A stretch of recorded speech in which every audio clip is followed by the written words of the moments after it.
Bismillahirrahmanirrahim. Assalamualaikum warahmatullahi wabarakatuh. Bertemu lagi dengan saya Laili Rahmatul Ilmi. Hari ini Ibu Ilmi akan menjelaskan terkait dengan rancangan penelitian kuantitatif di bidang ilmu rekam medis dan informasi kesehatan. Teman-teman mahasiswa para pejuang KTI, harapannya setelah memperoleh mata kuliah metodologi penelitian kesehatan, kalian sudah siap untuk mulai menyusun KTI di semester mendatang. Nah, pada konsep di rancangan penelitian kuantitatif, Ibu Ilmi akan lebih banyak menjelaskan tentang model atau hasil penelitian secara kuantitatif di bidang rekam medis dan informasi kesehatan. Di sini ada pengertian pendapat para ahli, bagaimana format laporan penelitiannya, tahapan, serta kesimpulan. Sebenarnya dalam suatu penelitian, kita perlu melakukan suatu investigasi secara sistematik atau terstruktur dengan memanfaatkan sumber informasi. Nah, sumber informasi di sini bisa kita dapatkan dari hasil pengamatan langsung dengan indera mata kita. Yang kedua, sumber informasinya bisa dari data primer dengan membagikan angket atau kuesioner kepada responden. Yang ketiga, bisa melakukan wawancara secara terstruktur atau dengan menggunakan panduan wawancara kepada informan. Nah, siapa saja subjeknya? Bisa petugas rekam medis, bisa kepala rekam medis. Jika kita melakukan pengamatan ya, atau melakukan pengamatan di suatu unit rekam medis, berarti kita akan menentukan sesuai dengan topiknya. Misalnya pengamatan sistem penyimpanan di ruang filing rekam medis. Jika akan mengukur kepuasan kepada pasien, berarti subjeknya adalah pasien, di mana sumber informasinya kita peroleh dengan menggunakan angket atau kuesioner. Nah, harapannya dengan memanfaatkan sumber informasi tersebut, kita bisa memahami apa yang telah kita lakukan atau kita teliti, mengetahui ya dan menyelidiki fakta, lalu membandingkan dengan teori. Selanjutnya, dari hasil penyelidikan tersebut bisa kita menarik kesimpulan sebagai suatu pengetahuan. Nah, yang perlu diketahui dan perlu dipersiapkan oleh mahasiswa di 3 RMIK Unjani Yogyakarta terkait dengan proses pembimbingan. Ketika mahasiswa melakukan pembimbingan dengan dosen pembimbing, harus memahami yang pertama, mahasiswa bisa diarahkan. Ya, diarahkan berarti dosen yang akan mengarahkan ketika proses pembimbingan. Mulai dari mengarahkan topik yang sesuai atau yang relevan dengan kondisi saat ini. Yang ketiga, mahasiswa bisa memilih sendiri, tetapi harus paham apa yang akan diteliti. Yang menjadi permasalahan dan membuat mahasiswa itu terlambat lulus tepat waktu adalah mengikuti teman. Jadi mengikuti pola yang seperti itu sebenarnya tidak baik. Kalian harus yakin dengan apa yang akan diteliti, banyak membaca. Jangan menjadi follower. Misalnya nih, oh teman saya itu inginnya mengambil terkait dengan respon time. Nah, respon time. Jadi dalam satu kelas saja itu bisa lebih dari 5 mahasiswa mengambil respon time. Tetapi tidak ada perkembangan atau update ilmu. Oleh karena itu, mahasiswa perlu diarahkan oleh dosen supaya tidak ada indikasi yang nantinya menjadi plagiat ya, atau mencontek dari hasil kakak kelas sebelumnya. Yang kedua, menurut saya pribadi, khusus mahasiswa di 3 RMIK, perlu memahami rencana. Jadi harus punya planning ya, seperti yang telah kalian pelajari di mata kuliah manajemen. Kalian harus tahu punya planning dalam hidup. Kalian punya target, kapan itu mulai mengetik, kapan mulai mencari referensi, kapan kalian mulai mengumpulkan tekad dan semangat untuk mulai mengetik lagi, kapan ujian proposal, kapan mengambil data di lapangan, dan yang terakhir tentunya kapan pendadaran, sehingga sesuai dengan target. Kalau kalian tidak punya rencana, nah jangan harap bisa on time. Dan yang paling terpenting, jangan sampai salah dalam memilih topik khususnya topik di bidang RMIK. Karena kalian harus tahu core di bidang RMIK kompetensinya areanya apa saja. Ada area coding, ada area manajemen informasi kesehatan, ada area teknologi informasi kesehatan, ada area manajemen mutu, ada area statistik dan pelayanan kesehatan, dan tentunya di bidang RMIK yang lainnya. Jadi jangan menjadi follower, tetapi memang harus banyak membaca supaya teman-teman mahasiswa di sini tidak masuk jurang dan akhirnya tidak rampung tepat waktu. Nah, dalam penyusunan tugas akhir mahasiswa di 3 RMIK ada bab 1. Nah, di dalam bab 1 di sini ada bab 1 hingga bab 3 ya. Mohon maaf, ini saya koreksi. Di bab 1 itu ada latar belakang. Nah, latar belakang yang dimaksud adalah mahasiswa harus mengetahui latar belakang masalah. Bagaimana cara mengetahui latar belakang masalah tersebut? Kalian bisa mengamati ketika kalian PKL ya. Ada masalah apa? Ibu Ilmi kasih contoh. Ketika kalian melaksanakan PKL secara daring, kalian mengamati bahwasannya pada proses misalnya ya pemberian coding atau pengklasifikasian kodifikasi pada kasus morbiditas masih belum lengkap pada kode morbiditas. Maaf, pada kasus onkologi, jadi kasus neoplasma itu belum dilengkapi dengan kode morbiditas. Seperti itu. Nah, lalu dari latar belakang tersebut kalian harus mencari referensi dari hasil penelitian sebelumnya. Maksimal 5 tahun, berarti jika saat ini tahun 2021, referensi yang terakhir digunakan adalah tahun 2016. Nah, dari referensi tersebut bisa diperoleh dari jurnal atau proceeding yang sesuai dengan topik atau tema. Jadi bukan mencari hasil KTI kakak tingkat, itu pastinya bisa bisa terjadi yang namanya plagiat ya. Yang kedua, setelah merumuskan masalah, merumuskan latar belakang, bisa merumuskan masalah. Jadi masalah apa saja yang akan kita angkat. Setelah merumuskan masalah, baru menyusun tujuan. Ada tujuan umum dan tujuan khusus. Dan yang keempat, adanya manfaat penelitian. Nah, pada bab 2 ini, pada bab 2 yaitu mulai menyusun tinjauan pustaka. Nah, dari tinjauan pustaka tersebut, silakan mahasiswa memasukkan semua jurnal yang sesuai dengan topik. Yang kedua, menambahkan referensi bisa berupa buku. Tapi yang perlu dicatat di sini, menambahkan bukan berarti mengcopy seluruh konten dan dipastekan atau ditempel di dalam bab 2, tetapi memparafrasekan. Misalnya, kalian akan mengambil definisi rekam medis. Nah, rekam medis menurut Konsil Kedokteran, menurut Peraturan Menteri Kesehatan Nomor 269 Tahun 2008, bahwasanya rekam medis adalah dokumen berisi dokumen dan catatan yang berisi tentang identitas pasien, bla bla bla bla bla bla bla bla.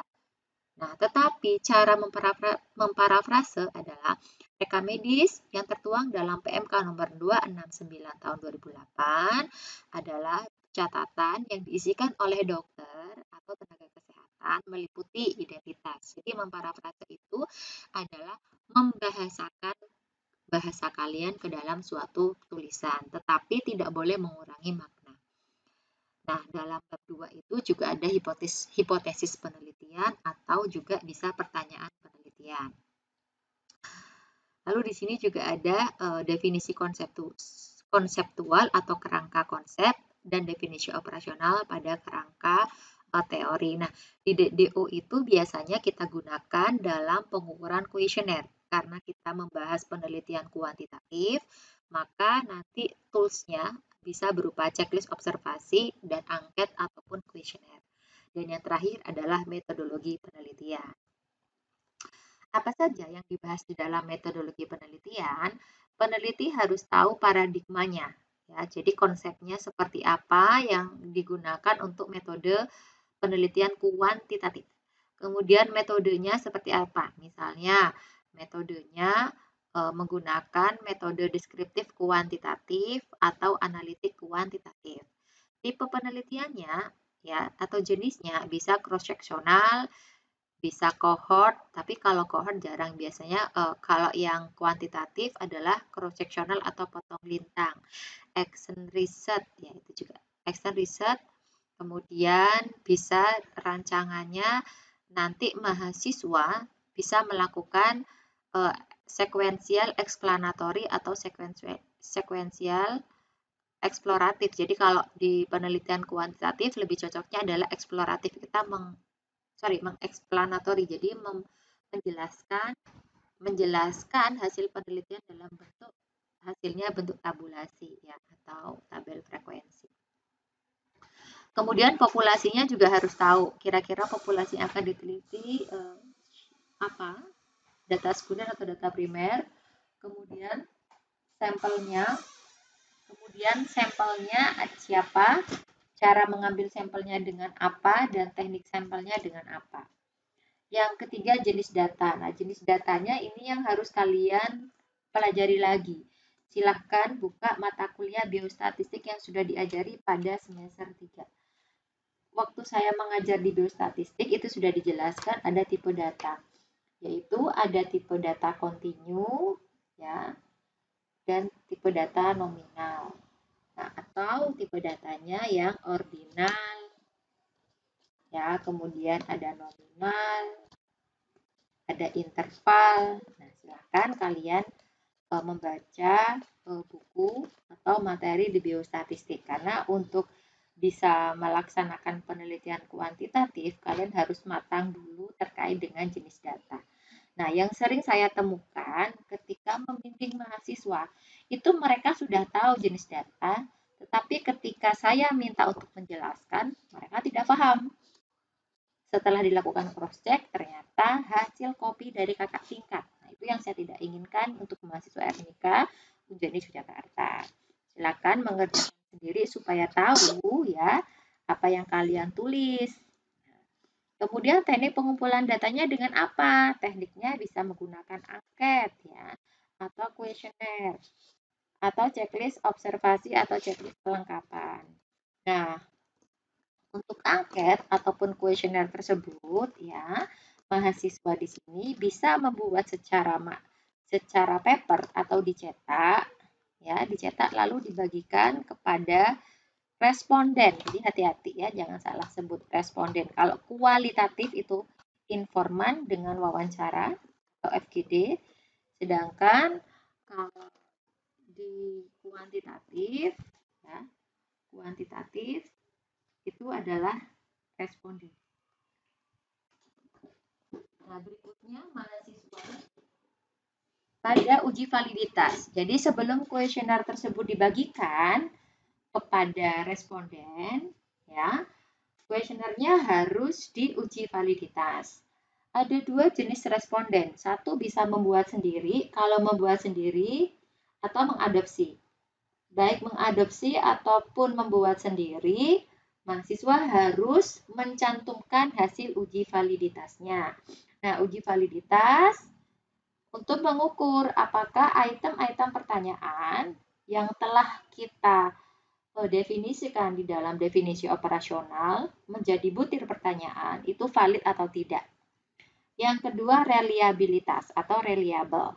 Nah, reliabilitas pada butir pertanyaan di kuesioner atau angket itu harus juga diukur. Ya, ada nilai alfa Cronbach. Bagaimana Ibu Ilmi cara mengukurnya? Menggunakan software statistik. Nah, itu untuk bisa mengukur. Apabila kuesioner kita digunakan 100 kali penelitian, itu tidak ada perubahan. Nah, itu syarat utama untuk penelitian kuantitatif. Yang ketujuh, dari hasil penelitian nanti akan kita lakukan uji normalitas data. Apakah uji normal atau tidak? Kalau tidak normal, nanti kita tinggal memilih datanya, memilih data untuk dianalisis dengan analisis apa.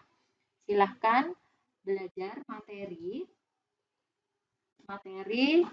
biostatistik terkait dengan olah data pada uji normalitas data. Dan yang ke-8, pengolahan data. Nah, pengolahan data di sini mahasiswa sebenarnya banyak yang salah persepsi, mispersepsi, atau takut. Kalau pengolahan data di bidang RMIK bisa menggunakan Excel. Ya.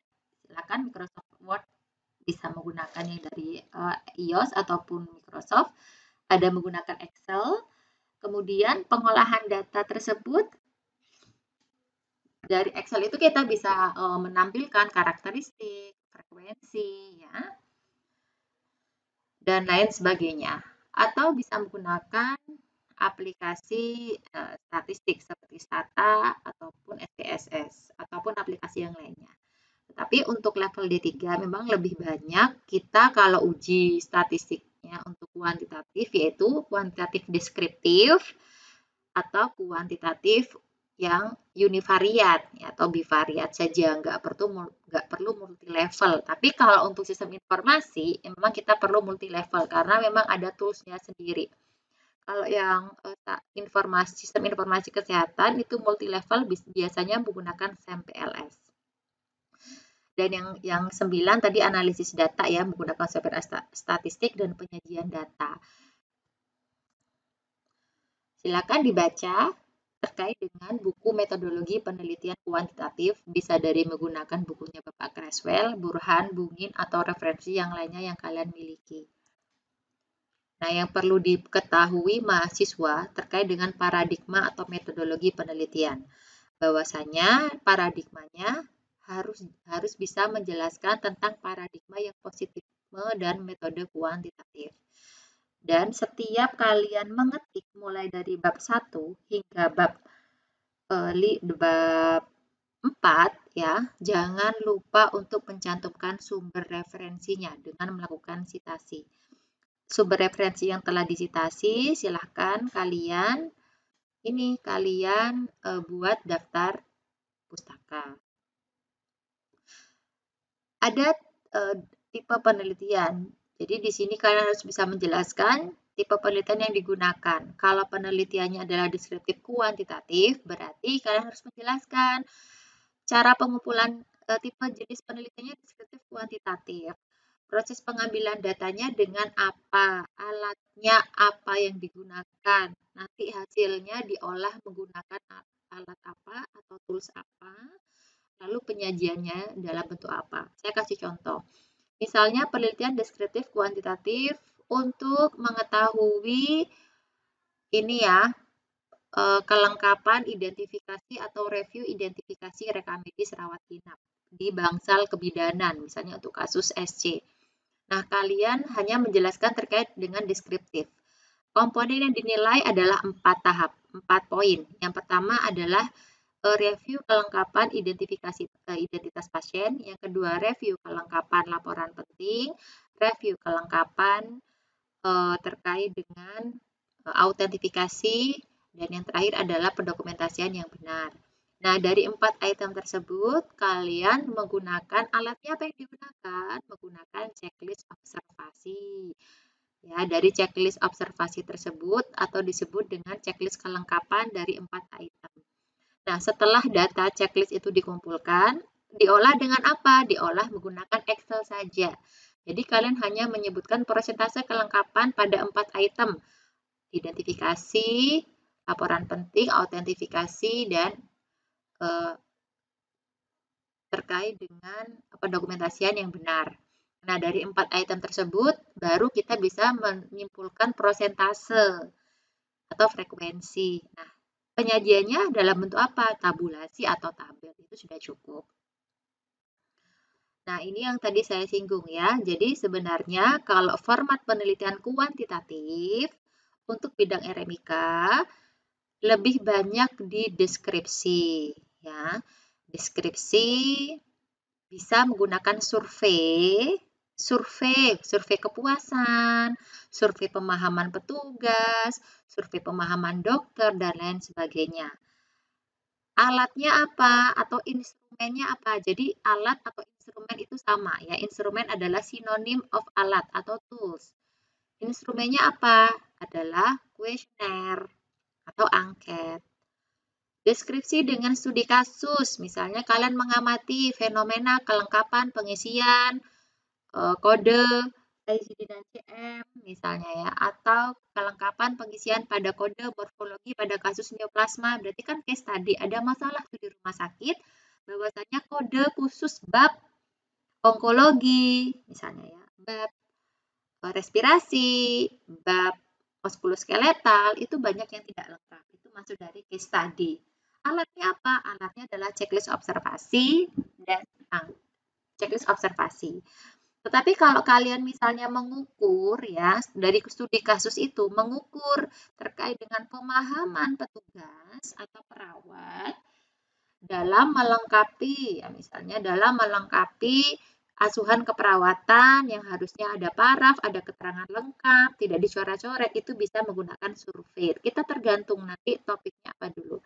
Kalau case study-nya hanya sebatas kelengkapan coding dan mengukur pemahaman coder atau petugas coding, berarti alatnya pada case study tersebut atau studi kasusnya menggunakan checklist observasi. Kemudian untuk mendukung ya validasi atau triangulasinya bisa menggunakan panduan wawancara sederhana saja. Yang kedua adalah penelitian kuantitatif secara eksplanatori atau eksplanasi ya. Bisa menggunakan survei juga berupa angket atau eksperimen. Jadi kalian kalau eksperimen itu misalnya mengukur pemahaman petugas coding yang setelah diberikan pelatihan sama yang belum. Ya, ada pos kontrol. Jadi kalian mengamati, oh petugas coding yang sudah dikasih pelatihan, misalnya pelatihan coding dengan latar belakang pendidikannya memang belum sekolah D3, baru SMA, tetapi sudah lama di bagian coding, kalian uji nih dari 4 orang, misalnya 2 dikasih pelatihan, yang 2 tidak, lalu dibandingkan, itu namanya eksperimen. Nanti biasanya hasilnya dalam bentuk penjelasan, membandingkan, ada uji hubungan yang sudah dikasih pelatihan sama yang enggak. Lalu yang ketiga adalah populasi, sampel, dan teknik sampling. Tolong difokuskan, ini sudah masuk bab 3. Biasanya mahasiswa masih bingung bedanya populasi dan sampel. Jadi kalau populasi itu adalah suatu keseluruhan yang akan kita teliti. Ibaratnya saya berikan contoh. Kalian ya biar nyambung sama topik yang sudah saya bahas di depan, kalian akan mengukur terkait dengan kelengkapan kode diagnosis pada kasus persalinan. Berarti populasinya adalah seluruh rekam medis pasien, baik rawat jalan maupun rawat inap. Ya, populasi. Sampelnya adalah rekam medis, ya, pasien rawat inap yang periksa di kasus kebidanan.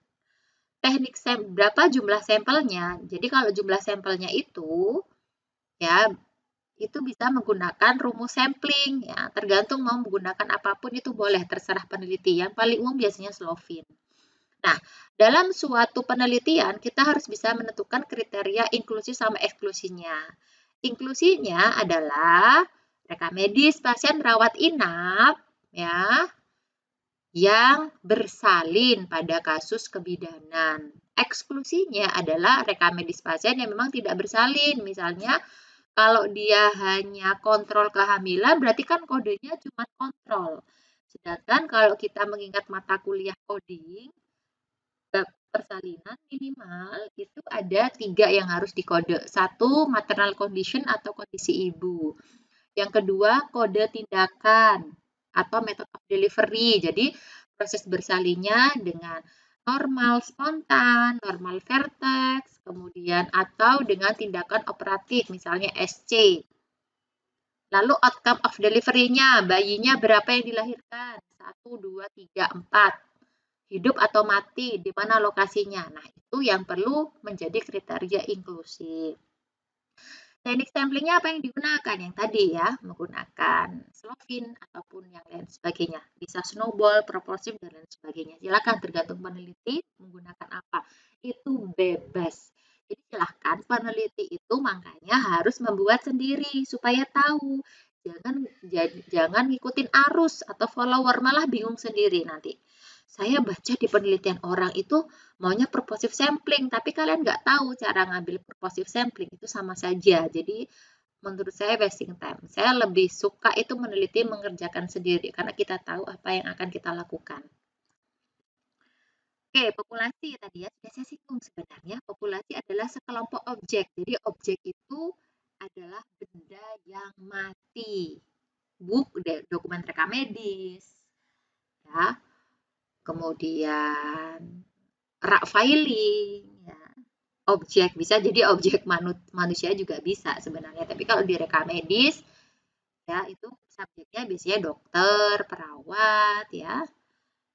Nah, keseluruhan dari objek penelitian yang dapat menjadi sumber data. Jadi kalau populasi itu whole, jadi keseluruhan. Misalnya kalau mau mengamati atau mau menghitung kebutuhan reka medis.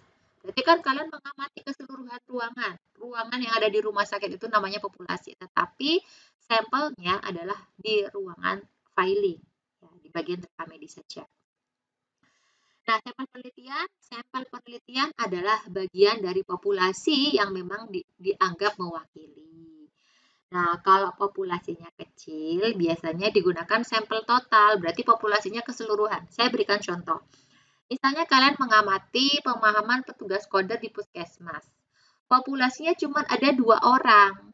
Petugas RM-nya ada 3. 1 kepala unit, kepala instalasi di bagian reka medis puskesmas, 1 petugas kode rawat jalan, 1 petugas kode rawat inap misalnya, atau mereka serabutan. Ya udah, tiga orang ini rolling biasanya. Ya udah 3 orang itu dijadikan aja populasi juga sampel total. Itu contohnya. Nah, yang poin 3, semakin homogen atau semakin sama suatu populasi, maka sebagian besar kemungkinan penggunaan sampel dalam jumlah kecil. Jadi harus sama ya. Kemudian pada populasi yang heterogen atau yang berbeda, penggunaan sampel besar. Jadi kemungkinan harus menggunakan sampel yang besar untuk meminimalisir adanya tadi ya sampel yang memang tidak bisa atau kita drop out ya. Jadi maksudnya ada kemungkinan sampelnya tidak bersedia gitu ya. Jadi memang sebaiknya memang sampelnya yang homogen. Nah, ini yang sudah saya singgung, cara mengukur suatu sampel bisa menggunakan rumus Lovin ya. Oke, nanti bisa dibaca-baca lagi. Kemudian metode sampling. Jadi metode sampling ada 2. Ada probabilitas sampling dan non-probability atau yang non-probabilitas.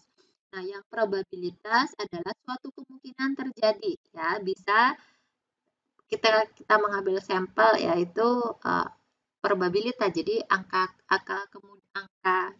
kejadian ya, angka kemungkinan yang akan terjadi. Ada 7 dari probabilitas sampling, yaitu simple random sampling. Jadi misalnya simple random itu bisa menggunakan kocokan, ya kayak arisan. Atau systematic sampling yang sudah tersistematik, biasanya menggunakan. Tersistematik lah menggunakan sistem. Atau stratified random sampling yang sudah kita, kalau stratified itu yang pada ketika kalian meneliti, sampelnya yaitu yang ada, ya udah itu diambil. Atau area sampling hanya mengambil di sampling tertentu. Misalnya di bagian reka medis ya, kan ada bagian front office, ada bagian back office. Nah, di back office itu kalian hanya mengambil di bagian statistik, yaitu yang areanya saja. Ada klaster A, klaster B, klaster C. Proporsi, jadi sudah ada proporsinya, menggunakan rumus proporsi itu sudah ada, dan double sampling. Sedangkan kalau yang non probabilitas sampling bisa menggunakan judgment, purposive, ya, purposive sampling, ada kuota, sudah ada kuotanya. Jadi misalnya kalian punya kuota 500 responden ya, atau 200 responden. Dikasih kuota, jadi kuotanya itu hanya ada 150. Berarti dari 500 itu kalian ngambil, di kuotanya hanya ini. Pokoknya kuota pertama yang diambil, atau kuota di tengah, atau kuota yang di akhir. Incidental, misalnya saat itu, contoh ya, saya mengambil terkait tadi kelengkapan coding pada kasus bersalin. Pada incidental sampling tersebut, kalian itu pada hari Senin ya, hari Senin cuma ada 1 berkas. Ya udah itu diambil. Karena kasusnya kalau bersalin kan tidak tiap hari ya. Kalau bersalin itu kan menunggu pasien itu bersalin. Nggak mungkin kita nungguin. Kalau dulu ketika saya mengambil kasus informed consent ya waktu kuliah D3, saya itu selalu menghubungi perawat. Ibu perawat, kalau misalnya sudah ada pasien yang akan atau rencana operasi, saya dikabari ya, yang ya, itu baru ditelepon. Ini baru ada, hari ini baru ada 2, baru saya datang. Jadi insidental, setiap hari atau 2 hari sekali, 3 hari sekali. Nah, konsekuensinya butuh waktu yang sangat panjang. Atau snowball sampling, kita ngikutin arus. Jadi kayak bola salju tuh loh. Kalau hari ini mulai banyak, ya kita ambil. Besok dikit, ngikutin aja, mengalir aja ya. Kalau yang paling sering digunakan adalah purposif, boleh, apapun boleh, tergantung dari peneliti. Dan nanti berdasarkan kesepakatan atau arahan dari dosen pembimbing, ya. Jadi silakan dimanfaatkan sebaik mungkin dosen pembimbing kalian, ya. Jangan perlu takut, ya. Diskusi aja. Dosen itu pasti senang kalau kalian diskusi. Kalau kalian pasif, biasanya dosen akan menganggap kalian sudah paham aja. Tetapi kalau kalian banyak diskusi, berarti dosen akan mengarahkan, ya. Nah, jenis data. Nah, jenis data yang digunakan dalam penelitian ya ada data primer. Data primer adalah data yang langsung diperoleh. Misalnya tadi melakukan validasi ya, triangulasi atau wawancara, data primer atau bagi angket. Kalau di kuantitatif kita lebih banyak bagi angket secara langsung. Angket bisa dibagi melalui Google Form. Kita kasih lembaran, ya, kita kasih lembaran, terus kita tanda tangani, responden tanda tangani, tetapi harus ada formulir informed consent atau persetujuan, serta ada pengantar, ya. Kalian harus membawa kartu identitas mahasiswa, ada surat izin penelitian dari kampus, ya, membagikan kuesioner, dikasih alat tulis, ya, jangan sampai kalian membagikan data primer tapi tidak ada alat tulisnya. Atau kuesionernya menggunakan ini dikirim via email. Nah, itu boleh apapun. Ya, cuma resikonya kalau kita tidak langsung memberikan, resikonya kadang tidak kembali atau kembalinya lama. Yang kedua adalah data sekunder. Nah, data sekunder di sini diperoleh dari data kedua. Contohnya apa, Ibu Ilmi? Rekam medis, ya. Rekam medis, data pelaporan, ya, data rekapitulasi, ya, sensus harian, dan lain sebagainya. Yang pada intinya data tersebut bukan kita yang mengentrikan atau mengcollecting atau mengumpulkan, tetapi dari orang lain. Kalau data sekunder, rekam medis, dokter kan yang mengisikan sama petugas kesehatan yang lainnya. Nah, kita baru membuka rekam medisnya itu yang disebut dengan data sekunder atau data online. Jadi misalnya menggunakan Google Trend, ya, hasil survei, SKDI, dan lain sebagainya. Teknik pengumpulannya, kalian harus bisa menjelaskan teknik pengumpulan data apa yang digunakan. Itu dijelaskan, bukan teori. Nah, salah kaprahnya mahasiswa ketika mengerjakan di bab 3 hanya teoritis. Teknik pengumpulan datanya dengan menggunakan angket. Menurut Bungin bla bla bla bla, angket adalah, menurut Creswell angket adalah bla bla bla bla. Salah. Itu salah total. Yang menyebabkan mahasiswa itu hanya pasti copy paste tanpa tahu tujuan menulis. Yang paling benar adalah dalam metode pengumpulan, dalam penelitian ini, pengumpulan data menggunakan angket. Titik. Angket disebarkan kepada responden, yaitu pasien rawat jalan. Nah, itu dijelaskan. Atau yang kedua, proses pengambilan data pada penelitian ini dengan melakukan wawancara terstruktur dengan petugas filing sebanyak 3 orang. Titik. Waktu wawancara dilaksanakan setelah jam layanan. Titik. Pada proses wawancara, pengambilan datanya merekam dengan menggunakan recorder atau handphone. Dan item-item pertanyaan yang digunakan menggunakan panduan wawancara. Titik. Yang metode observasi. Pada penelitian ini, peneliti melakukan observasi langsung di ruangan filing. Pada proses observasi, peneliti menggunakan checklist observasi. Peneliti mengamati proses mulai dari pengambilan rekam medis di rak filing atau di rak penyimpanan, petugas, misalnya apa, itu yang observasi yang kalian ceritakan nanti di hasil. Yang keempat, misalnya metode dokumenter. Jadi, pada penelitian ini, peneliti melakukan dokumentasi pada proses apa-apa. Eksperimen juga sama. Nah, itu caranya. Jadi, bukan menulis teori. Jadi, teori ditulis lagi di teori. Sebenarnya teori kan sudah ditulis di bab 2. Dan teori itu akan kita gunakan untuk membahas di bab hasil dan pembahasan atau bab 4. Nah, salah kaprahnya biasanya mahasiswa itu lebih banyak copy paste di hasil KTI yang salah. Akhirnya bingung sendiri ketika ujian. Ketika ujian ditanya, bagaimana proses metode pengumpulan data? Bisa jawab. Nah, Di dalam metode pengumpulan data, kalian harus menjelaskan secara rinci. Ketika kalian datang ke lapangan atau ke lahan, itu bagaimana prosesnya, alatnya apa yang digunakan. Itu yang dimaksud dengan metode pengumpulan data. Oke, dari hasil pembagian angket atau kuesioner ya, itu kalian melakukan uji validitas dan reliabilitas.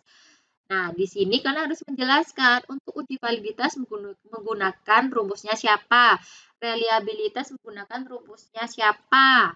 Kira-kira standar reliabilitasnya berapa, ada angkanya. Dan jangan lupa selalu mencantumkan sumber referensi. Nah, ini baru boleh. Dalam pengukuran uji validitas dan reliabilitas menggunakan teorinya ini pada tahun sekian. Nah, ini baru boleh. Nah, ini ya. Jadi misalnya, validitas menunjukkan sejauh mana alat atau instrumen kuesioner diukur. Bla bla bla, ini menurut Giseli. Ada lagi menurut Creswell, ada lagi menurut Isaac and Michael dan lain sebagainya. Pada intinya, uji validitas ini mengukur apakah instrumen kita itu valid atau akurat. Sedangkan kalau dari aspek reliabilitas, di sini sudah ada keterangannya bahwasanya instrumen kita yang kita gunakan itu konsistensi dari waktu ke waktu, mau itu diujikan sampai 1000 penelitian, itu konsisten, nggak berubah. Dan biasanya instrumen ini memang cocok digunakan pada subjek penelitian. Itu bagi kuesioner ya misalnya ya. Pada manusia. Oke. Lalu setelah kalian mendapatkan hasil penelitian dari angket ya tadi ya, dilakukan uji normalitas data. Nah, uji normalitas data, kalian juga harus menjelaskan apa itu uji normalitas, bagaimana tahapan uji normalitas, rumusnya apa yang digunakan, dan yang terpenting selalu mencantumkan referensi. Nah, ini ya, ini uji normalitasnya. Ada Kolmogorov, ada K atau SS, ya. Nih, nanti dibaca lagi ya buku-buku statistik. Oke, lalu pada pengolahan data, kalian harus cerita nih, mulai dari awal mendapatkan data, kendala di lapangan, entry data, analisis data, sampai besok penyajian data. Nah, dalam pengolahan data, kalian harus menceritakan kegiatan, bukan teori lagi. Yang lebih sering salah adalah teori, harusnya bercerita.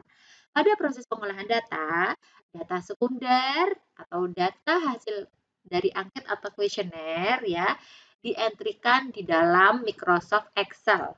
Selanjutnya, data tersebut kita melakukan editing atau dicek mana data-data yang masih kosong, kita lengkapi, kita cek lagi kuesionernya, ada nggak yang missing ya. Kita cek lagi satu persatu, baru diberikan coding. Misalnya codingnya, untuk jenis kelamin laki-laki kita kasih kode 1, perempuan itu 2.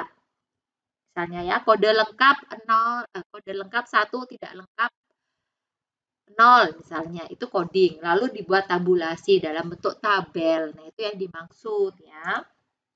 Editing. Nah, editing di sini biasanya adalah suatu proses yang memberikan identitas pada instrumen yang telah dijawab. Misalnya, sekalian menyebarkan 100 kuesioner. Dari 100 kuesioner dikasih kode. Yang sudah diisi berarti dikasih 2. Yang tidak diisi 1. Ya. Lalu dicek satu-satu pada lembar pertanyaan. Jadi kalau kita bagikan kuesioner, sebelum kita mengakhiri kegiatan pembagian angket, kita cek dulu kalau ada yang belum lengkap dikembalikan. Mohon maaf ini ada yang belum lengkap, mau dilengkapi. Gitu ya. Nggak boleh kita lengkapi sendiri, yaitu karena nanti jadinya bias atau tidak valid. Nah, apabila terjadi kejanggalan berupa kesalahan atau kurang informasi yang dibutuhkan, maka harus kembali ke lapangan. Nah, oleh karena itu, supaya tidak bolak-balik, saat pertama kali membagikan kuesioner, dicek lagi apakah datanya sudah valid atau enggak, lengkap atau tidak. Begitu ya. Coding. Ini ya. Nah, dalam coding sudah saya bahas. Nah, ada coding frekuensi. Ya, coding frekuensi itu misalnya pakai skala ya, skala Likert ya, ada pakai skala frekuensi, skala pemahaman, paham tidak paham, lengkap tidak lengkap, sangat setuju, setuju, kurang netral, kurang setuju ataupun sangat tidak setuju. Itu bisa menggunakan coding frekuensi atau coding lambang ya, coding lambang ya. Misalnya lambang angka 1, 2, 3, 4, 5. 1 artinya apa, 2 artinya apa, itu juga bisa.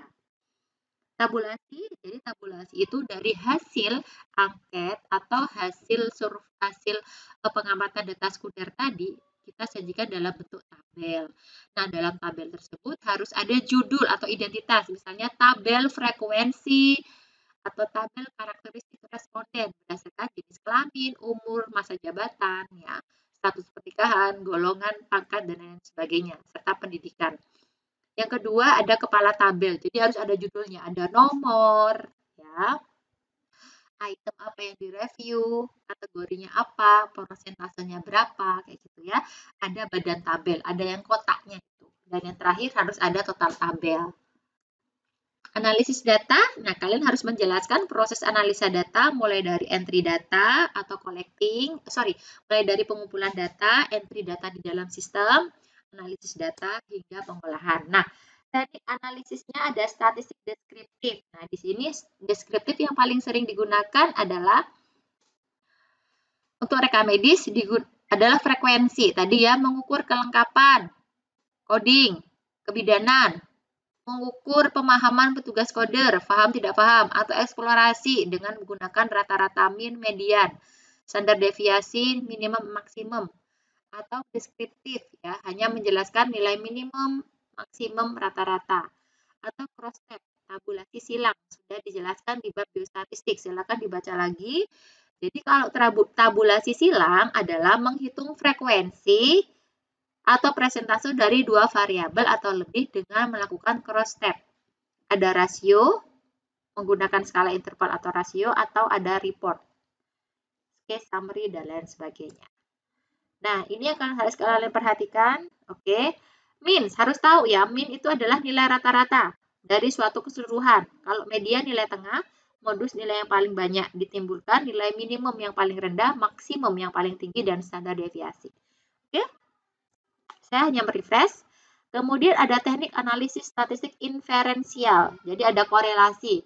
Korelasi antara pemahaman petugas coding dengan kelengkapan coding. Atau pemahaman dokter penulisan diagnosis mengacu pada Litem ICD-10 dengan kelengkapan atau ketepatan penulisan diagnosis. Regresi, misalnya hubungan regresi. Hubungan antara pemanfaatan sistem informasi kesehatan dari dimensi meso and makro atau UJT, yaitu membandingkan nilai rata-rata suatu populasi, t-test atau time series, tren kasus COVID atau tren atau prediksi ya, tren penggunaan tempat tidur dari bangsal kelas 3, kelas 1, kelas ini di masa pandemi COVID, itu silakan. C-square, multivariat, dan lain sebagainya. Cuman kalau multivariat di bidang RMIK biasanya digunakan dalam tema penelitian teknologi informasi kesehatan. Ya, misalnya mengukur penerimaan sistem informasi kesehatan, mengukur kepuasan pada penggunaan rekam medis elektronik, penerimaan, ya, evaluasi kesuksesan, dan lain sebagainya. Oke. Ini metode kuantitatif. Biasanya metode kuantitatif dalam bentuk tradisional, positivistic, scientific confirmatory, atau dalam bentuk konfirmasi dan datanya berupa kuantitatif. Ini kualitatif yang kemarin sudah dibahas. Oke, ada metode baru, post-positive, discovery, interpretif, konstruktif, dan kualitatif. Ini, jadi kalian harus tahu bedanya. Kita berfokus yang kuantitatif saja. Kuantitatif tadi sudah disebut di awal, ada eksperimen dan survei. Jangan salah ya. Ada sesuatu yang masih salah konsep. Kualitatif itu malah pakai survei. Kuantitatif malah pakai fenomenologi, itu salah ya. Ini contohnya, salah satu contoh jurnal yang bisa kalian baca, accuracy and completeness. Jadi ini mengukur kelengkapan dan ketepatan data rekam medis pasien menggunakan rekam medis elektronik di puskesmas atau di primary health care. Yang kedua, kuantitatif lagi, mengukur kelengkapan coding, ya, mengukur kualitas diagnosis dengan melihat kelengkapan coding. Bisa. Ini punya saya, silakan nanti dibaca, di-download dan disitasi ya. Ini yang terbaru tahun 2020 kemarin, adalah penentu penyebab kematian. Jadi saya di sini melihat kode-kode yang memang tidak boleh digunakan sebagai underlying cause of death. Dari hasil penelitian ini, banyak kode R dijadikan sebagai U-code, padahal R bukan. R itu kan symptom ya, atau sign. Jadinya apa? Laporan statistiknya tidak valid. Ini juga, ya, ini tadi udah. Oke, ini ya, accuracy and cause of death coding di Taiwan terkait dengan kode yang tidak lengkap atau yang hilang, berdampak pada laporan statistik. Ini adalah contoh penelitian saya dalam bentuk desain. Jadi kalau kita dalam bentuk deskriptif, jadi nanti mengukur implementasi. Jadi saya mengukur kepuasan implementasi pembuatan sistem informasi berbasis web dalam tampilan research summary atau resume medis. Jadi setelah aplikasi ini jadi, baru saya membagi kuesioner kepada pengguna. Kira-kira penggunanya lebih nyaman nggak, paham nggak, puas nggak gitu loh. Puas nggak dengan penggunaan rekam medis elektronik? Dalam penggunaan resume elektronik. Nah, ini diukur dengan menggunakan angket. Ya. Ini sudah saya publikasikan di internasional pada tahun 2020 kemarin ya. Oke, ini juga.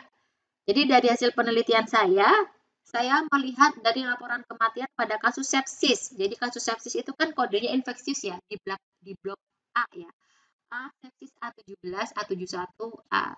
Jadi kode A70-an itu adalah kode untuk sepsis. Nah, mayoritas ketika kita melihat alur atau diagnosis pada surat keterangan kematian itu memang banyak tidak matching ya. Jadi akhirnya saya lihat kodenya itu tidak sesuai dengan yang dituliskan di lembar kematian. Sehingga saya ukur terkait dengan ini laporan pada kasus sepsis di kasus kematian. Oke, terima kasih banyak kepada seluruh mahasiswa. Semoga dari penjelasan ini kalian ada pencerahan dan gambaran sehingga semangat mulai menulis. Semangat kepada para pejuang KTI. Semangat, semoga lulus tepat waktu. Kurang lebihnya mohon maaf. Assalamualaikum warahmatullahi wabarakatuh.